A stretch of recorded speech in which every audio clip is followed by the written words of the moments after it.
So we're going to get started, and thank you all for joining us this afternoon. My name is Julie Tesh, and I am President and CEO of the Center for Rural Policy and Development. And this is our third season of Interconnected. And Interconnected is a partnership that we have with the Citizens League that we brainstormed a few years ago, and it's really turned into a really great place for people to share ideas about common issues that we're facing in our communities. We always hear about the rural urban divide, but truly, we have a lot more in common. It's just how we look at policy. There's a lot of nuance in how things look in Mille Lacs as they do in Minneapolis. And so we've really enjoyed hosting these webinars so that people can learn from one another, learn from different populations on what they're struggling with and what their opportunities are. So thank you all for being here today. And just briefly, the Center for Rural Policy and Development, we are a nonprofit, nonpartisan research organization, and we focus on rural policy. So any policy, so like housing policy today, we look at it from a rural lens, and we put out our non-biased, nonpartisan reports. And you can all check those out at ruralmn.org. And we focus specifically on Minnesota. And so I think we do a great job. Actually, I'm coming to you today from Mille Lacs, from Lake Mille Lacs. Marnie, my colleague, and I, we just got done presenting on childcare, on rural childcare up here. So excited for you all to be here today. This is being recorded, and this will be posted on our YouTube page a couple days after we're done here. So I'm going to turn it over for a quick greeting from Jake from the Citizens League. Hi, Jake. Hey, thanks, Julie. Really appreciate it. So excited to be here today. I want to just start by thanking all of our panelists and, of course, the Center for Rural Policy and Development. The partnership on Interconnected has really been such a wonderful opportunity, I think, for both of our organizations to really find opportunities to bridge that gap. And I think often what I love about this is often showcase the shared opportunities, less about the differences between rural and urban communities. They certainly exist, but solutions and opportunities to work together are there. And I think that we've really had the chance to highlight a lot of those throughout this series. For those of you who aren't familiar with Citizens League, we are also a nonpartisan, nonprofit organization. And our mission really focuses on empowering Minnesotans to engage in civic life and public policy. We don't start from a particular topic or issue area, but rather we really try to be that trusted and relevant convener of these conversations, focusing on solving current and future problems and building Minnesota civic capacity. We've been an organization in Minnesota for more than 72 years, really working to ensure that people of all backgrounds, ideologies, parties, lived experiences are engaged and empowered to be active in the policymaking process. And we do that through a few ways. We run an internship program for BIPOC college students at the Capitol, working with host organizations. More than 90 organizations have partnered with us over the last 9 years to help give those college students an opportunity to see roles within the Capitol that they could actually play. And many of the alumni of that program have gone on to work and active in government and policy roles, and we're really proud of that. Citizens League, we also conduct policy research and study committees that bring people with different viewpoints together to develop policy solutions. I like to say that if you have a very specific thing that you want to advocate for at the legislature, it might not be, we might not be the best partner, but if you say that, hey, I've got this problem and we're trying to figure out how to solve it, that's really the sort of bread and butter that we really love to dig in on and find the solutions and the people who need to be a part of it. And we also host a lot of events very similar to today, the Interconnected series and others that we do to really give people that opportunity to be educated, to learn more, to find out more about the important topics that our communities in the state of Minnesota are facing today. So just absolutely thrilled to be here. Really looking forward to the conversation. So grateful to the panelists for being willing to join us. And I think with that, I'm going to kick it over to Brian, who's going to start with our first part of the discussion. Thanks, everybody. Hey, great. Thanks so much, Jake and Julie, for that overview and introduction. Really appreciate it. And thanks to all of you for being part of our conversation. And as both Julie and Jake mentioned, we really want this to be interactive. We want you to be part of this. And so again, feel free to have that conversation in the chat, ask questions. We've got folks taking a look at those who will elevate and make sure those get in front of myself and my colleague, Kate Raditz, will be moderating these because we want you to be part of this and we want you to have the chance to make sure that your questions are answered. So just by way of background, my name is Brian McClung. I'm the CEO of Park Street PR. We're a full service public relations, public affairs firm based here in Minneapolis, St. Paul. Started this firm about 14 years ago. Just by way of background, prior to that, I was the press secretary and deputy chief of staff to the governor of Minnesota. So I've had the chance to be working in and around the state capitol in a variety of ways for about 27 years. And over those 27 years, I've come to see how organizations like the Center for Rural Policy and Development and the Citizens League play such an important role in our civic fabric, in bringing us together, having these discussions, and finding solutions. So I'm really pleased to be part of this. One of the things I've also seen over those 27 years is the critical importance of housing to the people of Minnesota and as a key public policy issue. So I'll be moderating a conversation here at the beginning of our program today with two state representatives who are really deeply involved in this conversation. So we're so pleased to have them. Representative Esther Agbaje from Minneapolis. She is the vice chair of the Minnesota House Housing Finance and Policy Committee. And Representative Andrew Myers. He's a representative from Tonka Bay, from the Lake Minnetonka area. He's also a member, serves on that House Housing Finance and Policy Committee. So we're really pleased to have both of you. And then later in the program, my colleague Kate Raditz is going to be leading a conversation with just a great panel of experts from across the spectrum in housing, and really looking forward to that. But representatives, thank you so much for taking the time, and just 2 days after the end of a very busy legislative session, I'm sure you're glad to have a little bit of a break, and then we really appreciate you coming right back to talk with us. Just so folks can know a little bit more about you and your backgrounds, I'd love it if you could just, introduce yourselves and tell us a little bit about, how you came to these positions, how you came to decide to run for and serve in the State House of Representatives, but also how you ended up with an interest in housing policy and serving, and of course, serving as vice chair representative on this important committee. We'd love to just kind of have you tell us a little bit about, how this became an interest and a focus for you. So Representative Agbaje, if we could start with you and you could just kind of give us that background and both of you, and then we'll kind of get into more of the questions that we have lined up. Oh, that's great. Thank you all for inviting me. I'm really glad to be here with all of you today.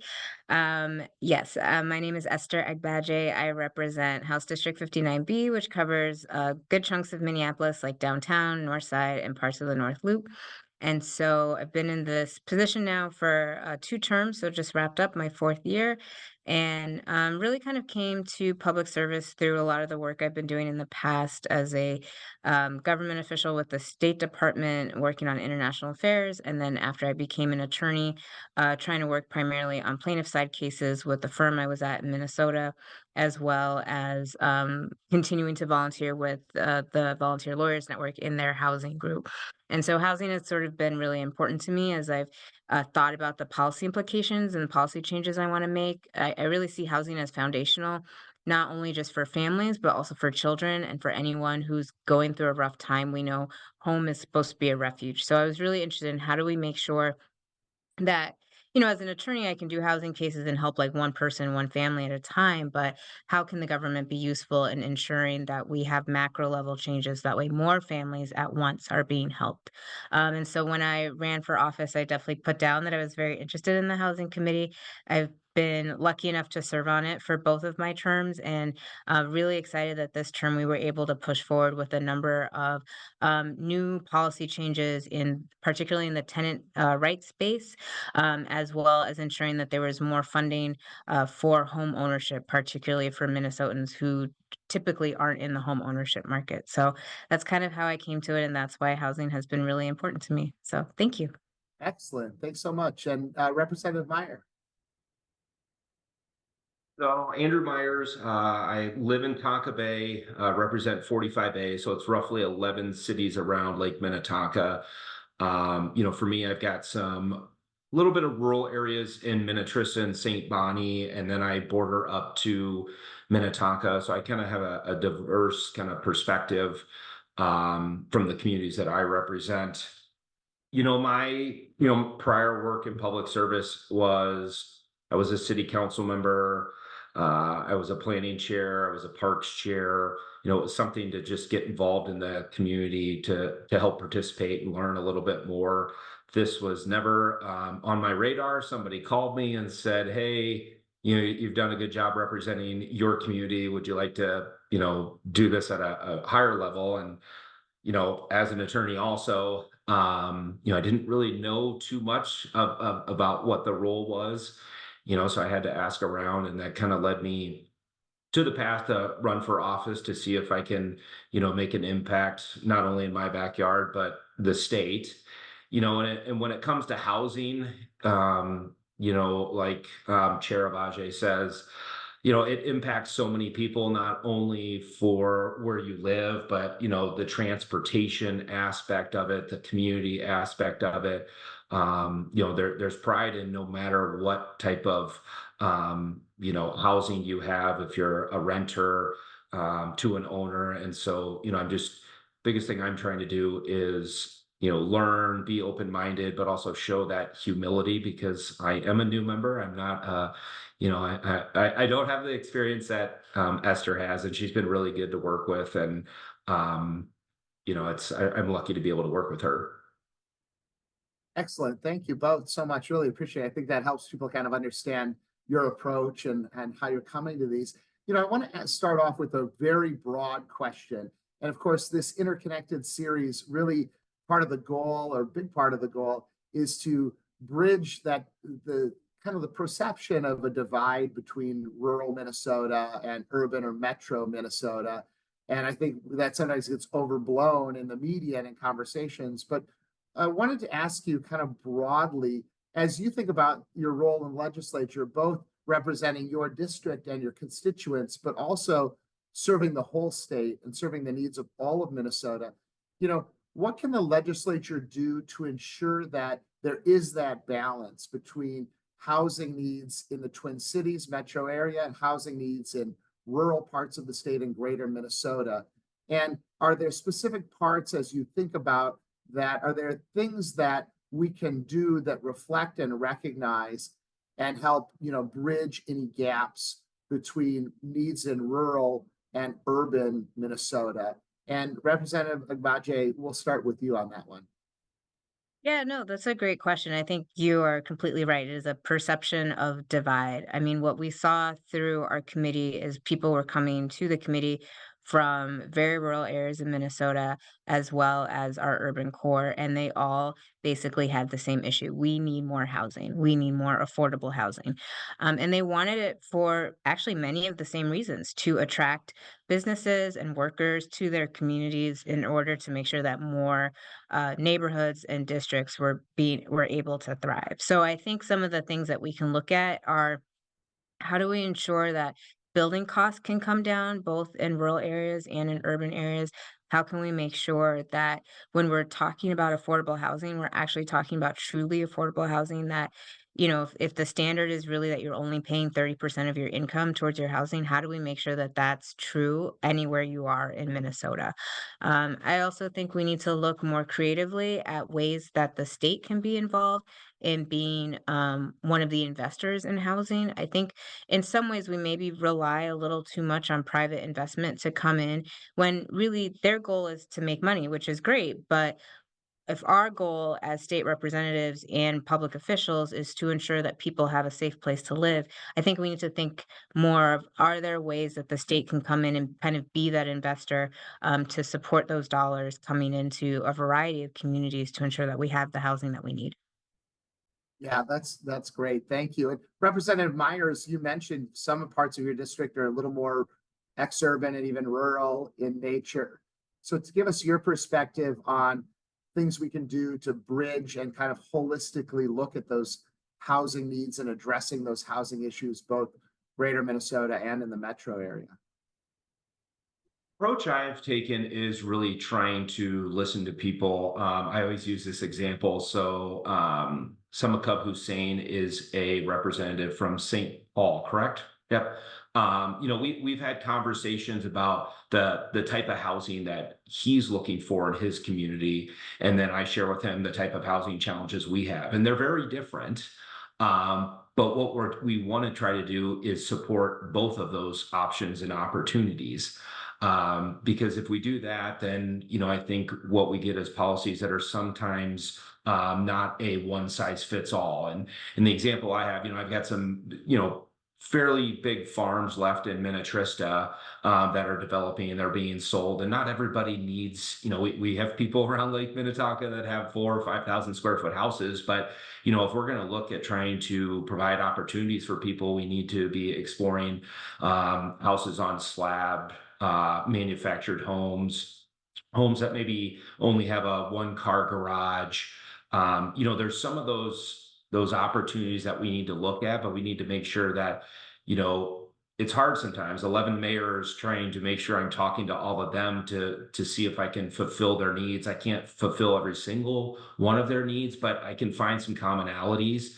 But we also need to do that to the extent of greater Minnesota and more, down in Minneapolis and what they're looking for, because there's not a lot of real estate available in Minneapolis. So you can kind of only go up sometimes. Yeah, that's excellent. Thank you both. I want to dive into maybe one of the more, controversial areas in housing during this legislative session. And I think something that's going to be an ongoing topic. And that was, that very broad coalition that came together over the course of many years, really, but especially during this past legislative session to kind of streamline the approval process for new housing development.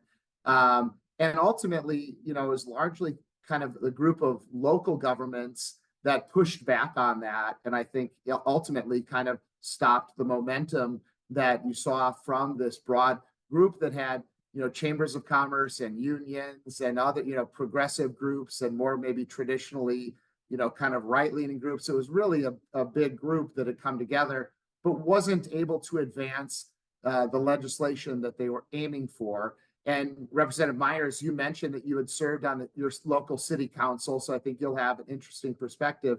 But for both of you, curious to get your thoughts about that conversation from the session this past year, but also thinking about, the future and the 2025 session. That conversation is going to continue. And is there a path forward? Is there a way to accomplish a lot of what that broad group was hoping to accomplish in streamlining and making it possible to build and construct and get more housing out there, while also, kind of respecting some of the authority of local governments, which I know is a tough needle to thread. So with that, I guess, Representative Myers, why don't we start off with you, since you have that kind of joint experience at the local level and the state level. Talk to us about, maybe you could share, just by way of background for folks who weren't following it that closely, about that coalition and their aims and that conversation, and kind of where you think that might be headed. Yeah. I definitely think that we need to keep having these discussions. We need to address those issues. And the example, so back in December, I actually hosted a town hall and had every one of my mayors show up, because I knew this was coming to this was going to be something brought forward. And, I'm in to be very honest, I'm in a split district. I'm a conservative that has a Democrat senator and a Democrat counterpart. And so on the other side, and I've got a big mix of local officials that are on both sides of the aisle, and they understand the issues surrounding housing, but each one of these communities is so different. They had infrastructure issues that if we started to increase the density, where's that money going to come from? And so I would have liked to see how we would address that. We've got water issues, even though we have a big, beautiful lake, we've got some clean water issues out here. We've got very narrow streets. But the consensus I heard from my cities and my local leaders was, this isn't the bill right now for us. And, so what I tried to bring forward were, trying to find some of those, balanced approaches that we could take to start having those conversations. So being a new member, it really put a lot of pressure on me to go out and talk to people in Minnetrista. What's this? I think there's some stereotypes people are stuck to, and which means that we've got to do more educating. And that's what I really tried to do so that we could address that. Because if we don't, housing's only going to get more expensive. And I've seen the process and the frustration of people in my community that have looked to build homes or duplexes and stuff like that, that have made it more expensive. And I think if we can keep having those conversations, I can't do a light switch approach. I need to be a little bit more able to work locally, find a few things we can get some consensus on, and then push forward. Excellent. Madam Vice Chair, your thoughts, and maybe, tell us a little bit more about the coalition as well, and kind of their aims. And do we think there's a way, again, to kind of thread that needle in the future and accomplish some of what they're hoping to see? Yeah, I mean, I think the most admirable thing about that coalition is, as you noted, they're from all various ideological perspectives, and both rural and urban and suburban as well. And so I think Representative Myers is right? Like, there are going to be solutions that work more for a rural or suburban district more than for an urban district. And I think the way all of those communities think about density also has to be included too. And so what I'm hopeful for is that as this coalition moves forward, that they continue to stick together and kind of figure out, like, what are the pieces they can move now, and what are pieces that maybe just need more education and awareness about, and more conversation, so people feel like they're more included in the process.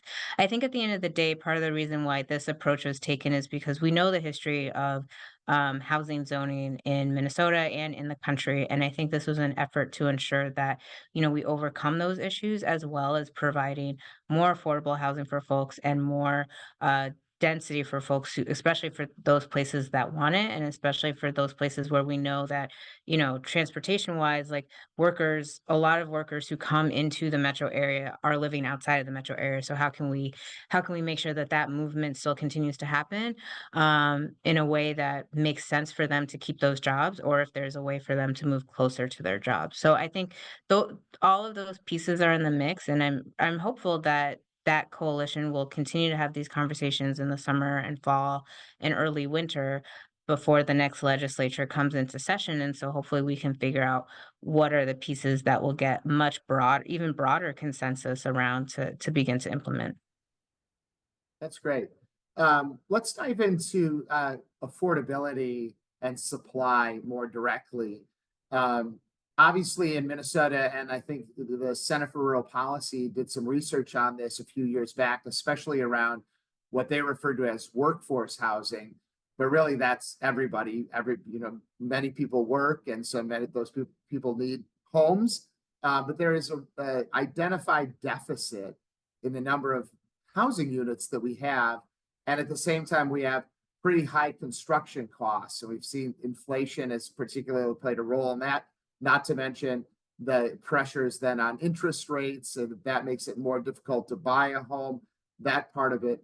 But thinking about those affordability and cost issues, are there legislative measures that can be implemented to help reduce construction costs and increase the overall housing supply? Are there things that the legislature can do in that area, particularly around affordable housing and starter homes? And then one of the questions that we got in the chat here too, maybe in the same vein, is around renovation and rehabilitation. Are there tax credits, other funding mechanisms for renovating and rehabilitating? So where we have previous construction, but it might not be up to date or could be reused in some way.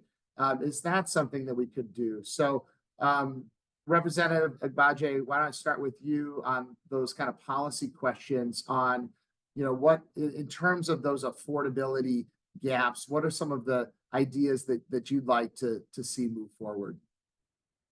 Yeah, I mean, one bill that I had this year that didn't actually gain a lot of traction, but if you look at the research behind it, has actually been kind of successful in places like Rhode Island and Maryland, is sort of this idea of social housing, where the government is, like I said earlier, is a player in the building and financing of housing. And so, what's been done in Montgomery County, Maryland, and also in the state of Rhode Island, is they've updated their housing finance agencies, or their housing agencies, to be able to be kind of uh, givers out of loans to localities to build, whether it's multi-housing projects or single family home projects. Mostly, I think they've done it around multifamily projects, but they're able to give out those loans and then bring those costs down a little bit, because they have a stake, an ownership stake in the housing.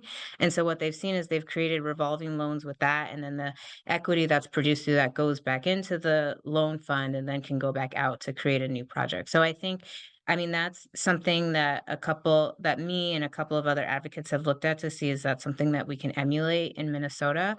I think also at the same time we have to look at, the various tax credits that we can get from Congress, that we can maybe create in Minnesota ourselves. Are we using all of the subsidy programs that we have effectively, particularly for people who either want to buy housing or rent housing, to think about ways to bring those costs down. And then, of course, in the tax committee, which I also serve there, we've had a lot of conversations about local option sales taxes, which a lot of localities use to help with the cost of construction materials. And so I think that that's still up for conversation of, what would that program look like if we are focused on kind of the basic needs of localities. So I think there's a lot of different options. We just have to think creatively about it and have to think a little bit more outside the box, because I think the development strategy that we've been using now for the past, 20 or 30 years, we're seeing is coming up against some roadblocks. And in order to move past that, I think we have to think about who else are the players that should be coming back into the housing space. That's great.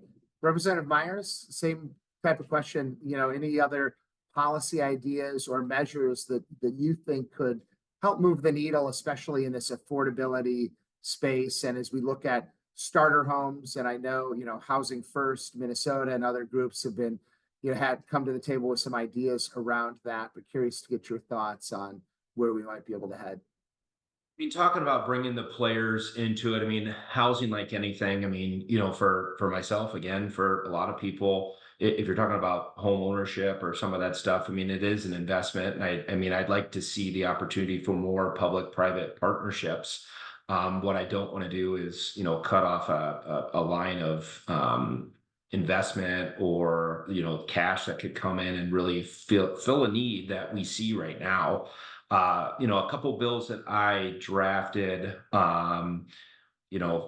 really going to take a hit on the revenue piece, but the average house in Minnesota is, I think, roughly in the suburbs was $465,000. I had looked at putting a sales tax moratorium so that we could get some more houses built, so that savings could be passed on to the people buying those homes. We looked at, you discussed interest rates. We've seen how high those are. I've heard from parents and young people that say, my kid or myself, I've raised money, earned money, saved enough for a down payment, but interest rates are too high. And, I did a bill in regards to first time home buyer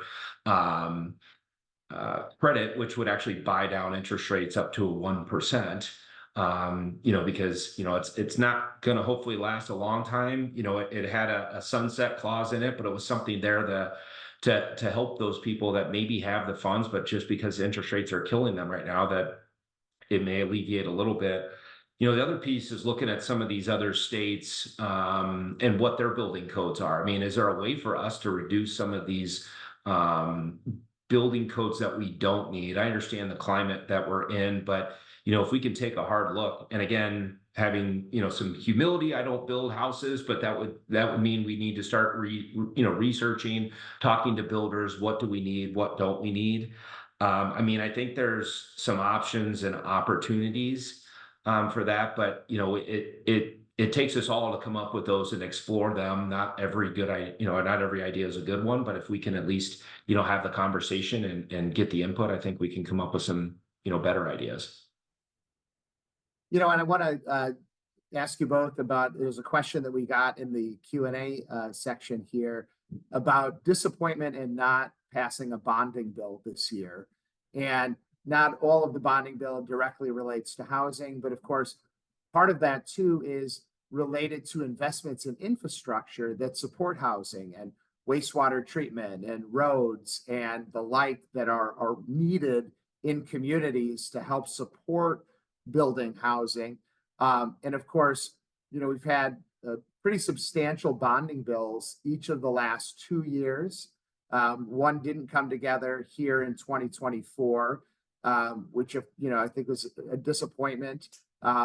Couldn't do that. It's something that requires a supermajority. So sometimes it's tougher to get the consensus to do that. But kind of broadly want to get your thoughts about the bonding bill as a tool for supporting housing, both directly and through supporting that infrastructure.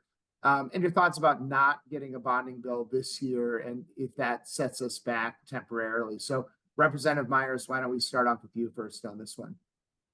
Good question. I also sit on the bonding committee, and I can tell you, for me, our CA Jenny Nash and Chair Lee. I mean, that's a committee we put a lot of time and effort in. We spent 14 or 20 days driving around the state, and for me, not being born and raised here, I mean, it really opened my eyes to greater Minnesota and the needs there. I don't want to.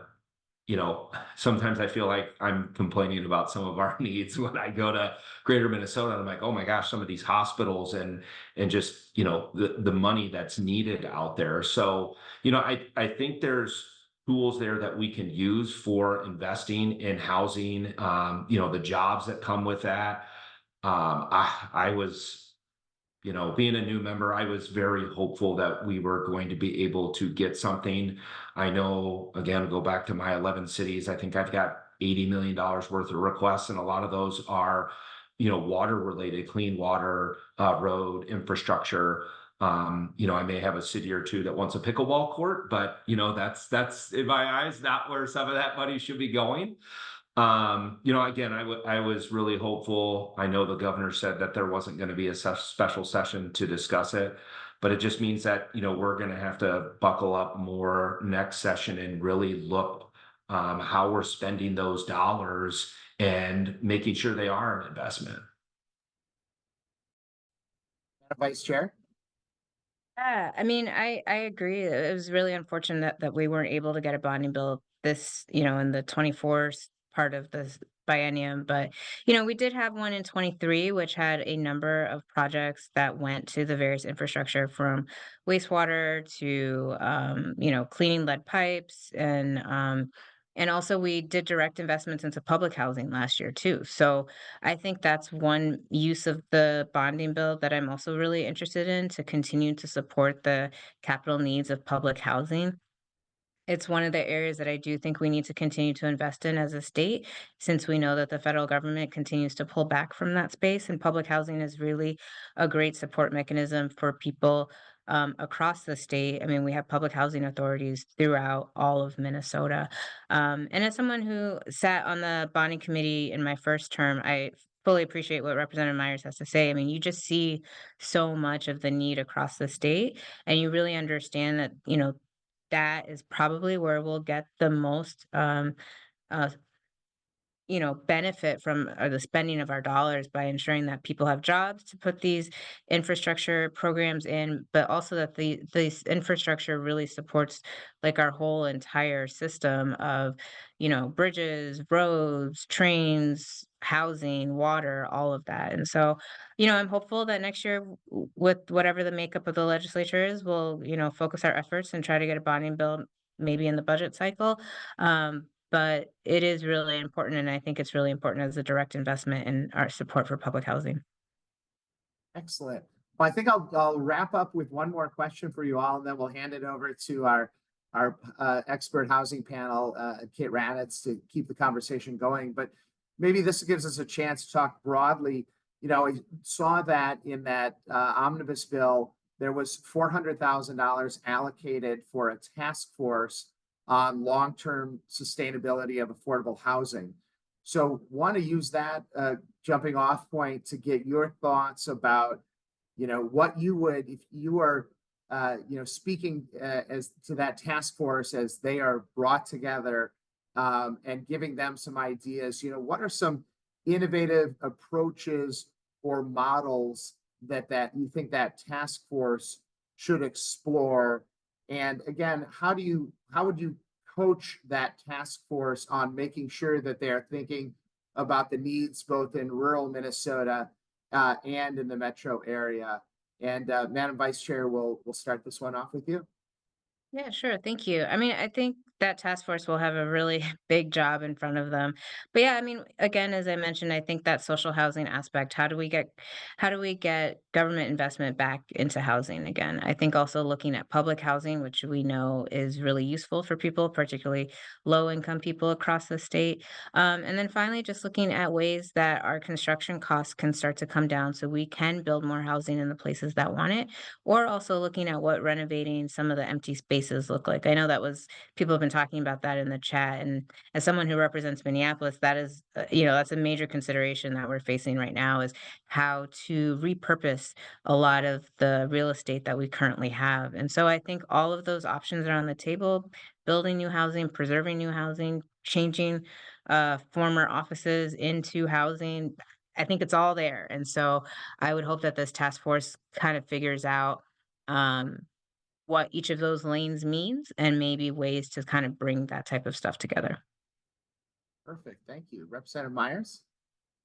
I mean, um, I'm very hopeful that that task force is probably gonna be made up of people that are much smarter than I am. I mean, I'm happy to give some input, but again, for me, it's really the boots on the ground, the people that have that knowledge coming to us so that we can listen to them. But we've shot around ideas of looking at some of those abandoned schools, some of those buildings that aren't being used, maybe in greater Minnesota, to try to see if we can retrofit those for potential opportunities. We've got supportive housing needs in, the part of Hennepin County that I'm at, trying to look at some of those opportunities because the needs are broad and they're real. I also, again, I talked about it before, some of these pilot programs that we could look at to address some of the issues. For me, again, I'm not a light switch guy. I'd like to see some incremental things so that it's just like if you're starting a business and you're doing it, let's start it small. And if you're doing it really well, great. We know that model's working. You can either replicate it or franchise it. Maybe some of the issues, a couple of different programs in, Minneapolis, the suburbs, greater Minnesota, to see what the impact could be so we know where to really invest our money. That's perfect. Well, thank you all so much. Really appreciate it. Again, Representative Esther Agbaje, Representative Andrew Myers. We know that serving the legislature comes at a cost. It's time away from your professional careers. You mentioned you're both attorneys. Time away from your families. It's a big sacrifice, and we know it's a lot of work, and it's not always easy. So on behalf of everybody with the Center for Rural Policy Development, Citizens League, everybody here today, thank you so much for your time and your service. We really appreciate you joining us here today. Well, great. And with that, we're going to hand it over to my colleague, Kate Raditz. And there she is on the screen, like magic. Kate is going to take us into the next part of the program, our panel of experts. Take it away. Thanks, Brian. And thank you everyone again, just for tuning in today. Yes, this is our expert panel. So part 2 of this discussion, if the rest of our panelists could turn their cameras on, there you all are. I'll go ahead and introduce them, and then we'll just jump right back into questions. And I will also try to be mindful, taking a look at seeing if there's any questions you have as well, to be able to ask them. But this is our expert panel, people who really work in this space. So I'm excited to dig in a little bit more. Brian mentioned, I'm Kate Raditz. I'm the Director of Public Relations and Communications at Park Street PR.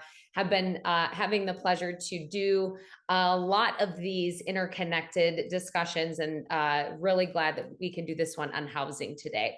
So for our panel, we have excuse me, Scott McMahon, the Executive Director of Greater Minnesota Partnership, Ryan Baumtrog, the Assistant Commissioner for Policy and Community Development for Minnesota Housing, Shereese Turner, Chief Program Officer at Twin Cities Habitat for Humanity, and Amy Baldwin, Community Development Director at Otter Tail County. Thank you all of you for offering your time and expertise. I'm going to jump right in, and this is a big one to answer, I think, in simple terms, but I'd like to ask all of you, can you talk about what the current housing shortage situation looks like right now around Minnesota and what is driving it? And I'm just seeing in the corner of my screen, I'll start with you, Shereese, if that's okay. Oh, perfect. Thank you. Thank you for the question, Kate. Wow, we're behind the 8 ball on housing. I think the last numbers I saw was about 8,000 units that we're behind. And the challenge of that is, I believe 3/4 of those are in the 7-county metro. So we're way behind in the 7-county metro. So I can speak to that because that's the area that we do serve. And the challenge is that there's just not a lot of space to develop on. Habitat, we tend to get a lot of land donated from our faith-based community. So lots of churches donate land to Twin Cities Habitat. And then really creative partnerships that we have to seek, for maybe our aging population that want to downsize, and we tend to get, we can purchase those homes and things like that. But I guess the question is when will we ever be able to catch up on affordable housing when you're down over 100,000 units? That's almost impossible, which means that we need to think creatively. We need to think innovatively around housing and more specifically affordable housing. I just realized, even with Habitat, that we can't operate our business the way that we've always done it, just waiting for a transaction. We have to really seek out partnerships and other housing programs and developers to really help us even put a dent into this issue that we're having. But I would just say, creative partnerships is the key. And really thinking about, I can use one example for Habitat is that we have a 3-way partnership. Is we're thinking about the continuum, the housing continuum. I remind folks that you're closer to homeownership than you think you are. And how do we get you over to that space? So we did partner with Minneapolis Public Housing and Twin Cities Rise, who has a more of a workforce development support to our 7-county metro, because they also serve the 7-county metro, to build this triangle. How do we move people through public housing into either market rate rent or home ownership? You have to do that in a way that you're being intentional about moving folks through, so we can move people who may be experiencing being unhoused or homelessness at this point, maybe because, public housing, it could be a step for them to get housed. So we're even creating these type of partnerships because we understand that we can't just stay in our lane of home ownership. We have to veer off into other lanes too, so we can move people through the continuum. And that is working. And again, it's just a small number, but if we have all of our partners thinking more creatively around not just staying in our lane, but how do we veer off into other lanes so we can address this affordable housing issue, that is probably the way to go. And that's where I see Habitat, stepping into those spaces that felt a little uncomfortable. But now that we're in it, it makes complete sense why we're in this space, because we have to move people through the continuum so we can address the issues around the unhoused and homeless population. Thank you. Scott? Hey, thanks, Kate. I think my first comment I want to make is just in greater Minnesota, we obviously have the need for the full housing continuum from homelessness through senior living and everything in between, including affordable housing, market rate, workforce housing, and such. When I'm out in our communities, the 2 biggest things I hear about as far as need for housing is market rate workforce housing. So where do we put our workers? And, one of the challenges we have when we talk about housing is I think everybody has a different definition for the word affordable. And, sometimes when we talk about affordable, we're talking about government finance programs that have income restrictions on it. And sometimes we're talking about just simply whether or not the family has the ability to afford the cost of the housing that they're in. And so I think as we have conversation on housing, we need to kind of think about which group are we looking at. But the other real critical need that we have in Greater Minnesota is appropriate housing for our aging population. We have too many situations where, you know, mom and dad are staying in houses that aren't appropriate for their living needs, which would be a great house for a family to move into, or for somebody moving in a community to move into. But it's not something that that our aging population should be in. And so while we have the full mix, I would really kind of drill in on that market rate workforce and senior housing as the two biggest needs that we have throughout Greater Minnesota. Thank you. Amy. Yeah, thanks. And I'll just piggyback some of the comments that Scott just made around Greater Minnesota. And in Otter Tail County, we did do a needs analysis for our county of what were those housing products. And it is across the spectrum. It is everything from that entry level, affordable, deeply subsidized, up to senior living. It's all housing. So and we do think about that continuum a lot on how to move people through. But through that needs analysis, just looking at multifamily, that was completed about 2.5 years ago for a 5-year projection. So we're about halfway through, and there was demonstrated a need for well over 1,000 multifamily units in Otter Tail County. We have a population of just over 60,000.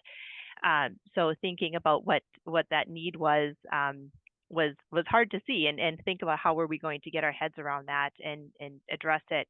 And since that time, though, there has only been about 200 units built. So we're nowhere near meeting that production need, just like other areas across the state. The other area too around that workforce is that entry level home, and if there isn't people aren't transitioning through the housing stock and getting into a product that might be more aligned, particularly with those senior demographic, there isn't that entry level home. So that product isn't getting built. And, when I say, that's under 2,000 square foot new production, that I think about the long-term impact to our housing inventory and what that will do in 20, 30, 40, 50, 100 years. What is that going to look like for our housing inventory? So those areas are where we're most focused in the county, is in the multifamily. And I should say over half of those units that demand was shown, those 1,000 units were in the affordable. So whether, some spectrum of affordability is what was demonstrated. So that just adds to the challenge of that. And I'd say the other piece too that what we've realized as we've dug into the data a little bit more is we never recovered I think throughout Greater Minnesota, but I know in Otter Tail County, of the production of housing since the 2008 crash. So it never picked back up. As we look back over the last 25 years of housing production, there was steady production and then the crash, and it never picked back up to that level again. And so now, we've been working really intentionally at the county for about the last 5 years to encourage the investment of housing. But it's really hard to pick back up, particularly in the environment that we're in today, from a cost and the other challenges that we have. And Ryan. Yeah, thanks, Kate. And hi, everybody. I'm Ryan Baumtrog from Minnesota Housing. And for those not familiar with Minnesota Housing, we're a statewide agency within the cabinet agencies. And we finance affordable housing, everything from addressing people facing homelessness all the way to first-time home buyers and helping people get into their first home and everything in between. So I'll piggyback a little bit on where Amy landed, because as we think about things at the state level, it is the fact that we, as a state and honestly as a nation, underproduced homes between 2006 and 2016 with what we needed to keep up with households and the people that we had here. So we dug ourselves a significant hole. So to build on what Representative Myers brought up, it isn't really a light switch where we can flip the switch and dig out of a decade's worth of under production to kind of get where we at or where we're at. And so we've as we've looked at kind of the statewide numbers, about a year ago, we estimated that the state needed around 50,000 more units to bring, the vacancy rate of rental properties up to 5%, which is, typically thought of as a healthy vacancy rate, and to bring the homes for sale, single family homes for sale, up to a 5-month supply. We've also seen studies that go up as high as 100,000. So I think if you kind of bring in people who are maybe doubling up as households or in a housing situation they'd not prefer, obviously you can get to a 100,000 unit gap pretty quickly. But that's the estimate that we put together. And as we go across the state and in every county and every community needs that housing. There isn't a corner of the state that really we walk into and they say, oh, no, we're good. We have the housing we need. It really is a shortage of a type of housing in every corner of the community. It just might be a different type of community that Scott hit on. It might be more in smaller communities where they haven't had any new construction for over, a decade. It might be, that workforce housing, something to get the market, unthought and to actually show that housing is needed and can be built in smaller communities. Kind of flip that in the metro where, one of the biggest challenges we see statewide is that for the housing that is being added, the vast majority of it is not affordable to what people make. And so I think that's the biggest disconnect. It's not just that we need more homes. Ultimately, we need more homes that are deeply affordable. And so that's where Minnesota Housing helps come in and pull some state resources and federal resources to help bring that affordability. But we're only a kind of relatively small part of the overall housing market. So we do what we can, but we need other kind of private actors to really think about deeper affordability, especially in the metro. Thank you so much. This question, feel free, anyone, to chime in. I was just thinking, maybe Scott, this might be something you could speak to. How is the current job market? How is this impacted by our housing shortage in Minnesota? Kate, I appreciate you hitting on that because for us in Greater Minnesota, that's the thing that keeps me up at night. Obviously, we're in a huge workforce crunch, which means our employers are looking beyond their borders of their communities to figure out where their workforce is going to come from. And if we don't have a place for those people to move into, then they're not going to take the job. I often reflect back on a conversation I had with one of our employers about a year ago or so, where they said that they were trying to hire two management level people being recruited from outside the community. Both of them wanted to come in and take the jobs, and they realized that they were both fighting over the same house in the community. It was the only house on the market. And so one person got the job and got the house, and the other person didn't come, which is an impact for that business. We're hearing more and more about businesses in Greater Minnesota that want to expand because the economy is still really strong for them. They would like to expand in their community, but they're looking elsewhere in order to make that investment into communities where housing isn't an issue. And so I often say that, the lack of available housing in Greater Minnesota is one of the best economic development tools for Fargo, because we're seeing Minnesota businesses expand and grow in North Dakota and other places because of a lack of housing as being one of the critical decision points that's driving that relocation. Thank you. Shereese, did you have anything you wanted to add on that?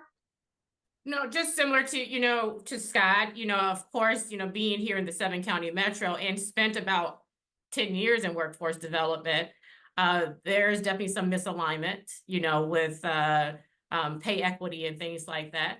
And when we go into our communities of color, it's even worse, So I just think at some point, we need to have that moment of having conversations with employers around this very issue. But this is also why I elevate our employer initiative, because I do realize that when you partner with employers and you're sharing with them, how retention strategies and all of this ties into stabilization, stable housing, affordable housing.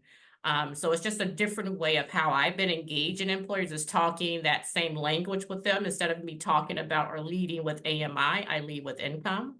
So that has been something new that I've been trying, and it's catching on to employers when I talk about, hey, how can I get access to your employer, your employees who's making $50,000 to $100,000? Most employers are saying that's over half of my network. Absolutely, it is. How can I get in front of them? So we can move people through that continuum.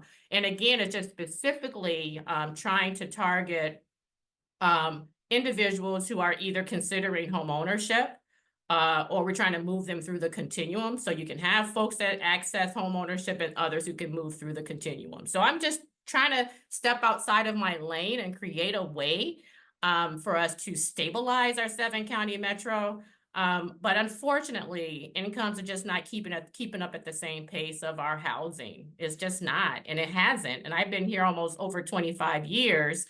And that has been a challenge for us, for me, since I've been here in that 25 years. So we have to start thinking again creatively. And how do I talk that same language to employers that I may not have spoken in the past? So I'm just thinking of creative ways to just communicate with them. Yeah, I mean, you touched on that a little bit, that widening gap that continues, right, of the between income and housing costs. Can anyone speak to what is being done to address that? I mean, with the widening gap between income and housing costs, is there anything, of being explored or more being explored there that anyone can weigh in on? I can speak a little bit to what Habitat is doing, similar to what Ryan talked about, and that's making sure that the mortgage is affordable. So we do a lot of fundraising behind just affordability gap. That we Habitat try to match up to at least 50% of the cost of the home in a subsidy or down payment assistance, or more so of the subsidy, just so it can remain affordable. But even our cost to develop, and I know that's another question that you're going to ask a little bit later, Kate, is just trying to keep up with just the cost to build a home from the ground up is really costly right now.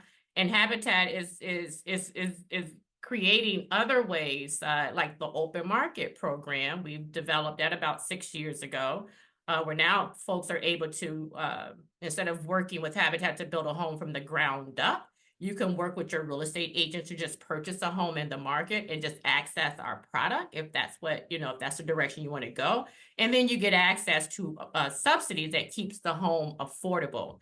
And our homeowner wouldn't pay more than 30% of their income to their mortgage payment. That keeps it affordable, and they're able to build wealth, and we can interrupt some things, right, around stabilization. So that's what we've done in the last 6 years. But again, we can only make a small impact. We hope that other housing programs and homeownership programs will, maybe take a similar approach, because we cannot do this work alone, as Ryan mentioned. We just can't. It's going to take a lot of us to be doing similar work. Thank you. Kate, I can jump in from the state perspective. I mean, as you talked about, the supply issue and the affordability issue. I mean, I think that's something working with the governor and then ultimately the legislature, we focused a lot about last session when there was a significant and historic amount of resources available through the state budget surplus. One of the things we put together was the largest housing investment that the state has ever seen. And it was really focused on all of the challenges that the state is facing, not just one. And so, over half of the resources we had a goal around production. So how can we increase supply, and how can we preserve and improve the homes we had? So we wanted that to be a big part of the solution, because obviously building more takes pressure off of rising rents and helps people either move from rental into home ownership or have a spot to land in the community. But then we also had a number of programs and millions of dollars targeted towards helping people pay their rent with like rental assistance and things like that. So as we think about, state investments and what we can do, we really do think about the full range of how do we increase the supply and do the things that we know we need as a state to build more, but then also how do we bring individualized solutions to help with the certain households needs to help pay their rent, or certain communities needs to help build the infrastructure so that they can build homes. So we do try to like put together legislative outcomes and resources to fund that whole range. What I will say is, we had a historic budget amount, last year, and I think we're still working on getting those dollars into community, and that'll have a huge impact. But ultimately, Minnesota Housing receives less than 0.5% of the state budget to finance the full continuum of housing, from ending homelessness to first-time home buyers.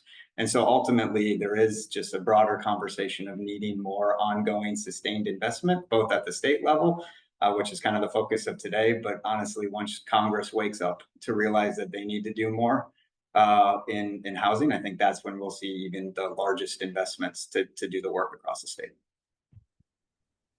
Thank you. I definitely appreciate that perspective.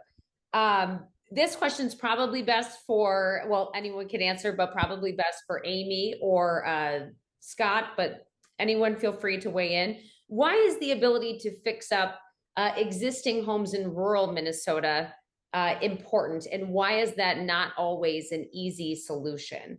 Amy, maybe we can start with you. Sure, yeah. Absolutely. I think it was mentioned earlier, people might not be in the right housing product for them. And, if they're already cost burdened or paying too much for that home that they're living in, based on that income, again, back to your prior question and discussion around that mismatch of income and housing costs, that they might not have the means, right? And so if there isn't the ability for someone to invest in that home, it just doesn't get done. We have an active program that we administer locally to help those, but it isn't enough, and it tends to be targeted towards those in the lowest income. Our seniors, generally, we certainly work with USDA and partner on state-funded programs to bring those resources in, but it is just not enough. And we do think about that a lot in our broader housing initiative that we have in Otter Tail County, is not just about that new unit production, but preserving those units that we have. And it takes, given some of these investment numbers that we're talking about, the challenges of new housing, to reinvest in that existing housing unit is more effective than trying to build a new unit. So yeah, it's challenging, and it's not necessarily an easy solution to find the money to do it, but I do think it's an important component that needs to happen to preserve those units that already are in existence, because we can't lose any more when we're already behind the 8 ball on getting that. And I just wanted also just to jump back to some of the things that Ryan was sharing around the programs that are coming out, and we see where those fit into our housing needs on all those various points on home buyer assistance. And we have our local program, but we leverage the state where it makes sense, and so that we can serve more people and maybe have a little different qualification so that we can get down payment assistance into people's hands, those rehab or fix up dollars into people's hands, and really play an advocate at the local level to help pair those resources, whether it's on fix up or down payment or vouchers, and to get that affordability. So I think that's just I know we're lucky in Otter Tail County in the fact that we have dedicated capacity to leveraging the various resources. Not all of the greater Minnesota counties or regions have that capacity. So. Well, and I think to build off what Amy shared there, I see two things happening out in greater Minnesota as far as that housing cycle process. One is, as I alluded to earlier, we end up with situations where our aging population are staying in their homes for much longer than we see in metropolitan areas. And what ends up happening in that situation is, people invest in their housing stock as they're living there, in their 40s, 50s, and 60s, and they kind of stop as they're looking towards retirement and having a more fixed income. And then when they leave that house in their 80s or 90s, they've got 20 or 30 years of deferred maintenance in that property. And so that becomes a challenge for us. And then when you look at our housing markets, we just have a fundamentally different market that we're dealing with in greater Minnesota than we have in the Twin Cities, just as far as what properties are valued at, what opportunities are. And so, when you look at the opportunities to flip homes and to make investments in them. We don't have private investment in the house flipping marketplace where they'll take a more dilapidated house, put some equity into it, and then sell it with some sort of a profit. Because we're in a situation in which once you put that equity into that home, it's not worth as much as you need to turn the profit. And so we don't have the private equity coming in to make those investments. And so it becomes responsibility either for the state to have resources, which they do have some resources at MHFA, but then it becomes the responsibility of the local governments to kind of say, hey, we're going to do this. But what we see too often, which is unfortunate, is these homes that have become dilapidated and that we can't get the investment to turn them into something that's livable for people. They get to the point in which the houses have to get torn down because they're blighted and they're causing problems in the community, which is unfortunate because at some point that house was a good boned house that could have been brought back into the marketplace, but it got to the point where that wasn't an option anymore. And so, you know, as we look at our housing challenges in Greater Minnesota, it's much more important for us to figure out that partnership between the state, the local governments, the local industry, and the local citizens in our communities to figure out our solution on how we get more housing built or how we get existing properties turned back into livable housing. Thank you. I'm keeping an eye on the chat. There's a few questions coming in, so I'm going to try to get to a couple of those.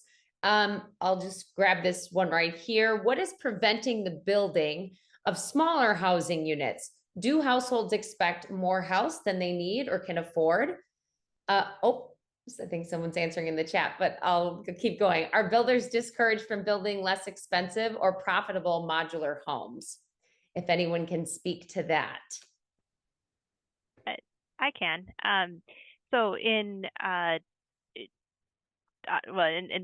Scott just mentioned some of that, the value challenge. So, you know, the cost of that maybe under 1,000 square foot home is still what it is. I mean, construction costs are the same in Greater Minnesota.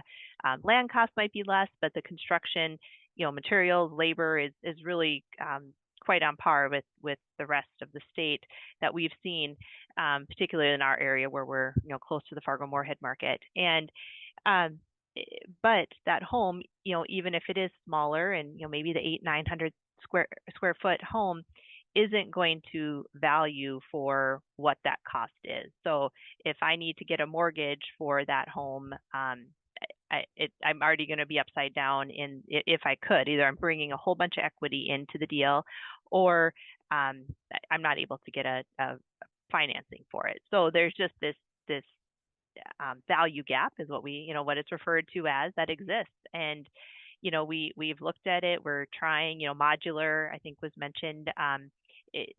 The costs are about the same from a modular build perspective. And we have a couple of modular builders in our area, and we talk to them often.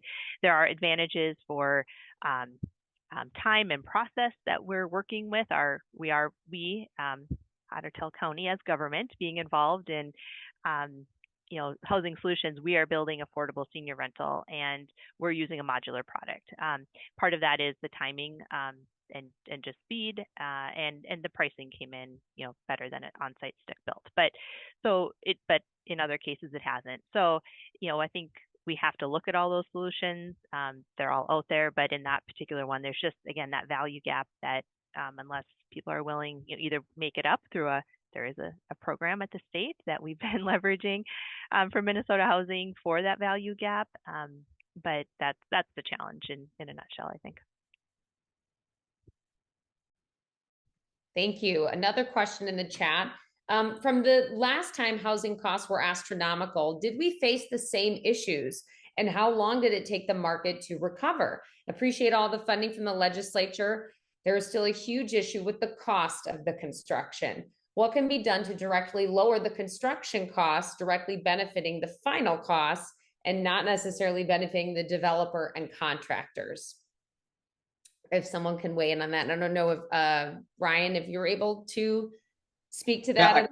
Yeah, I can take a crack. I'm not a great historian, but I mean, you're right. We've been at 7% interest rates before in tight housing markets, and and have recovered. I mean, I do think the Great Recession and the lack of production for 10 years, really, honestly, I just keep going back to the digging a hole, that the hole was just a lot bigger than I think in previous tight markets. And I think there's just more cost pressures from labor and construction costs and materials. And if you're in the metro, land costs, I think all of these things add on to just make it harder than I think it was previously to kind of get a more healthy housing market. I also remember a quote from a former state economist that said, you know, deal with the housing market that you have and find ways to work within it, because really sometimes the only thing that could fix it would be a recession, and you don't want to wish a recession upon people. So how can you find ways to work within the housing market to get the best outcomes?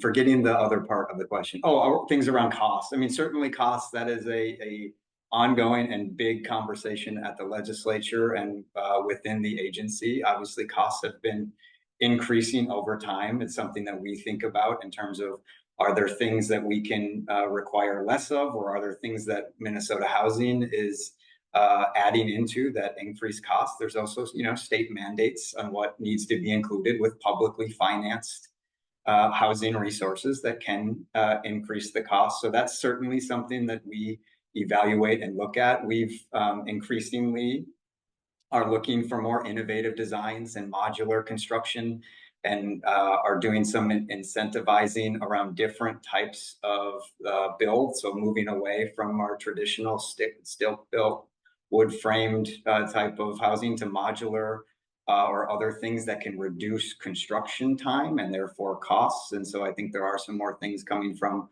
the agency that you'll see in that space to incentivize things to be for cost to be reduced, whether in design or materials and things like that. So that is certainly something that we're focusing on, and I think we'll continue to focus on. Great, thank you. Another question relating to support for nonprofits. Is there any traction to help increase or support nonprofits, help spur their abilities to create more housing opportunities?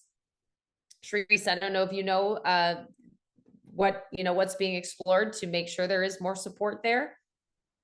Yeah, well, education, I think is the one thing, that keeps jumping out at me as we're working with first generation and first time home buyers. It's just preparing them to step into whatever that market is, either affordable housing or home ownership. So that's just one thing that I'm hearing consistently, is just how do we get out and talk about things that are contributing to some of our challenges, student loan debts. I hear that consistently. So Habitat did create a different way of assessing student loan debts within our program. I'm just trying to think of some others. And if you don't mind, Kate, can you repeat that question too? Because I just had lost a train of thought. Yes. I think it got deleted, possibly. Oh, okay. Maybe that's why. Here it is. It says, is there any traction to help increase or support nonprofits to help spur their abilities to create more housing opportunities? Oh, yeah, that's actually a wonderful question. I'm not sure if you guys knew, but Habitat had an age-in-place program. We were actually thinking about this some years ago, is how do we prepare our aging population to age in their home? And we realized that was almost an oxy. So we created a nonprofit that's outside of Twin Cities Habitat, which is called Age in Place. So it's a separate nonprofit to work exactly with our aging population. And it's about safety. It's about sustainability. And it's about support for our aging population outside of what we do here at Twin Cities Habitat, and that's developing homes. So again, we are thinking creatively around partnerships, and how do we interconnect the work that we do to health. And that is one piece that we realized that we didn't have a hand on, and our Age in Place program really does have a focus on that. So we look to our Age in Place program to help us with, person-centered, trauma-informed care, making sure that framework is delivered within Habitat. We need to understand who we're serving.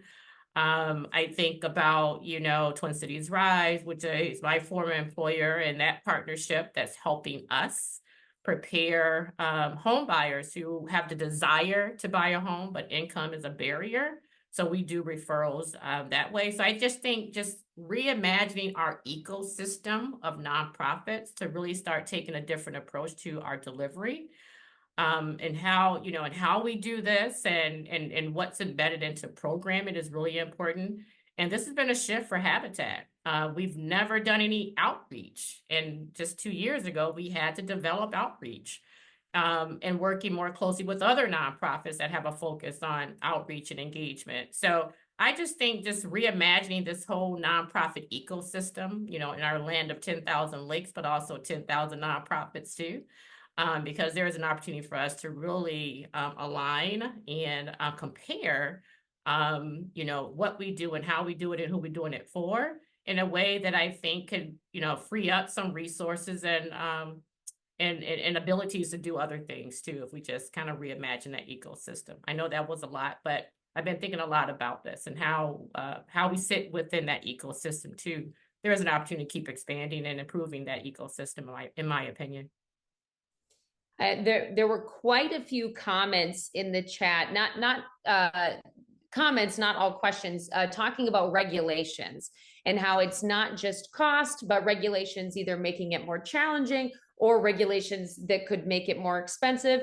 Looking at things like zoning laws, what steps should be taken at the state level to streamline the approval process for new housing developments? Can anyone weigh in on that? Or Scott, do you have anything to weigh in on there? I think my comment on that one, Kate, is going to be, obviously there was a lot of discussion in the state capitol around zoning and issues around that this session. And we have over 850 cities across the state of Minnesota.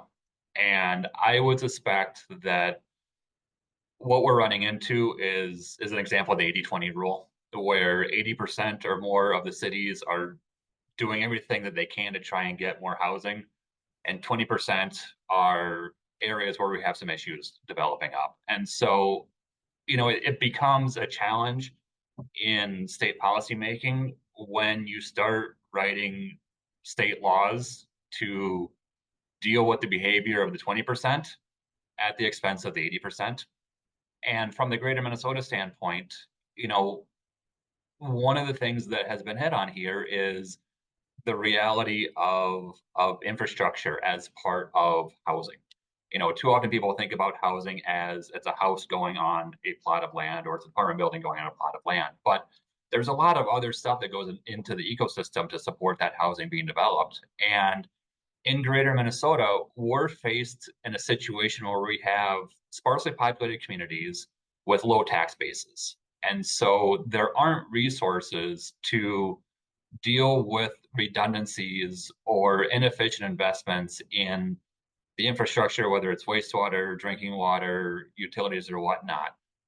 And so when you start affecting the marketplace through policy changes that have impacts on these other things, it can throw our already precariously balanced market, as Amy and I have both alluded to, that we face in greater Minnesota, into an even worse situation. And so that's the thing we have to make sure in St. Paul doesn't happen in greater Minnesota, is that policies we make here can't make it harder for us to build housing in greater Minnesota.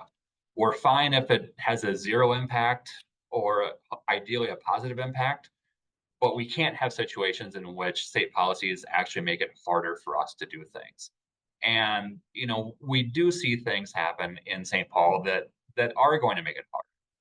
And I appreciate where some of these things are coming from, but, some of the new state codes that are going through, they're going to require, all new housing developments to be wired for EV vehicles. That's great. We need to move towards the electric infrastructure for transportation, but that's an added cost on our housing for vehicles that probably aren't going to be in that living unit for a decade or 2 decades or more.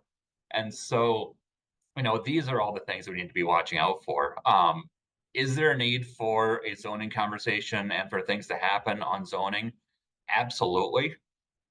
But are we in a better situation if we can make those things happen at the local levels where it is a challenge, rather than trying to do a one size fits all solution? Thank you. Did anyone else want to weigh in on that question regarding zoning and regulations? Otherwise, I will move on. Sorry about that. I want to be mindful of our time. It goes fast, and we had first other half of the panel. I want to ask everyone, all four of you, for people that are tuning in that don't necessarily work in this space, the space that you're in, what can people do to be part of the solution? When you think about the Minnesota housing crisis, what should people be doing? Everyone's reading about it, right? They know, they're seeing it on the news. They know this is happening, but feeling like, well, what can we do about it? If everyone could weigh in on that, or your perspective on that, that would be great. Amy, can we start with you? Sure, absolutely. So I think I alluded earlier that we're relatively new in this space as Otter Tail County, as a government agency in the housing space. And so when we had this thought about what can we do, right? I mean, this is a big issue, big topic. And so we really did break it down. We started with, well, first we can convene people around it. We have the ability to convene people. We work with our nonprofits. Habitat, our local affiliate, is a great partner, and we're been great to see how they've grown their production. So we're blessed to have them.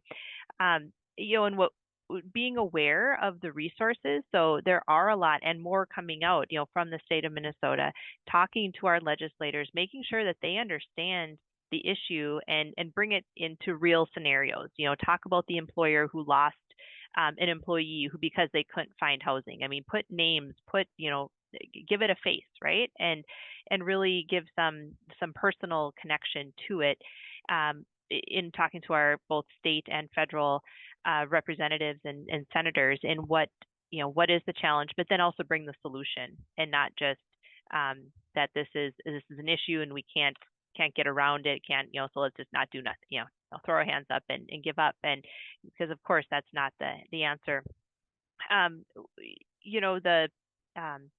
We've really listened to people, listened to our communities and what the opportunities are, and kind of keeping our ear to what are those opportunities. And I think from a state level, what we can do is making sure we're able to be responsive to those opportunities. The new SAHA, LAHA, state affordable housing, local affordable housing aid that we know we're going to get from the county perspective gives us that ability to have be responsive and fill a gap in a project, and just know that we have that certainty versus having to wait for a funding cycle and then wait for an answer, and it keeps us from moving as quickly as sometimes as we would want to. So those are the things, I guess, just really thinking about, and if people don't understand the issue, step them back into when they started, their housing, what was their first housing. And some of the pushback we get in greater Minnesota isn't necessarily from the zoning side so much, but just understanding the need for rental housing. And I think there's still this belief that there's this aspiration for everyone who wants to be a homeowner. And there hopefully is that ability for anyone who wants to be a homeowner to get into that homeownership reality. But sometimes people may not want to, or it's not where they're at in that point of their life, and that we need that multifamily housing. And reminding people that most people start out in what was your first housing product, and think about what that check was that you wrote for housing, because we wrote a check then, at least most of us. But I've done that in some of the groups that I've convened around housing in our area. That's kind of the icebreaker. Share what your first housing, independent housing situation looked like and how much it cost, and then it kind of leads into helping create that better understanding. Thank you. Scott? Kate, I just want to add, and I want to reflect a little bit here on comments that Shereese made a few minutes ago on the role of the nonprofit sector in housing, which is absolutely critically important. We see the benefit of that throughout greater Minnesota every day. But I think one of the things we need to think about going forward is how do we bring more people to the table? And I think Amy's comment was spot on that, historically counties haven't been heavily involved in housing. We're seeing more of that happen. It's been kind of the city structure historically. We're seeing the counties come in, we're seeing the state step up at a different level. But the group that we haven't really talked about yet is the private sector and private industry. And we're starting to see this more in greater Minnesota, where especially our industry towns, if you think about communities like War Road, Minnesota, everybody will immediately think Marvin Windows. If you think about Worthington, Minnesota, lots of people think JBS and whatnot. And we're starting to see these major employers in these communities step forward and say, how can we help and what can we do? And I think the state needs to figure out ways to support them coming to the table, to incent them coming to the table, and to help us leverage the resources and ideas and innovations that they can help bring to the discussion to help us figure out what the local solutions are going to be. Because the reality is, what Amy needs in Otter Tail County is going to be different than what Mayor Fabian needs in Roseau, Minnesota. But they both have housing challenges, but their solutions and how they're going to get there are going to be different.